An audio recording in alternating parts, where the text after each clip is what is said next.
অসুর একদিন আমাদের জন্য কি করেছে? গয় নামে যে অসুরটা আমরা নাম জানি, সেই গয় আমার আপনার মুক্তির জন্য ভগবানের কাছে প্রার্থনা করেছিল, আমার দেহ স্পর্শে যারা আসবে তাদের যেন মঙ্গল হয়, তারা যেন স্বর্গে যেতে পারে। কোন দেবতা কিন্তু আমাদের মুক্তির জন্য বলেনি আমার স্পর্শে তোমার স্বর্গ লাভ হবে। গয় নামের অসুর কিন্তু বলেছিল আমার স্পর্শে এই সমস্ত জীবকুল স্বর্গে যেতে পারবে। আর দেবতারা তখন ক্ষুব্ধ হলো, হয়ে কি করলো? তারা আবার বৈকুণ্ঠ ধামে গেল, গিয়ে বলছে ও প্রভু, যদি সবাই আসে এই স্বর্গধামে আমাদের আসন যাবে কোথায়? বিচার করো। তার জন্য তো প্রভু তোমাকে একটা কাজ করতে হবে, তোমাকে গয়ের দেহটা গ্রহণ করতে হবে। ভগবান আমার এসে বলেছিল গয় আমাকে দান দাও।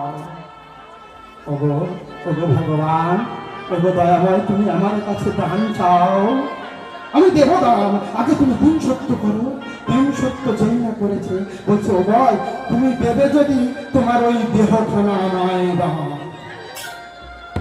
ওগো দয়াময় করুণাময়, নিতে যদি হয় তুমি আমার এই প্রাণটা নিয়ে নাও, কিন্তু তুমি আমার দেহটা আমি তোমায় তাই দেব। তাই দিয়েছিল গয়, এই দেহটা সেদিন গয় দিয়ে দিয়েছিল। তাই আমার বিষ্ণু ওই গয়ের দেহে পদচিহ্ন দিয়ে গিয়েছিল। আজ আমরা পিণ্ড দিতে গেলে বিষ্ণুর পদচিহ্ন পাই না, যদিও এটা কিসের পদচিহ্ন, কার পদচিহ্ন, এ নিয়ে অনেক শাস্ত্রীয় মত নৈক্য রয়ে গেছে।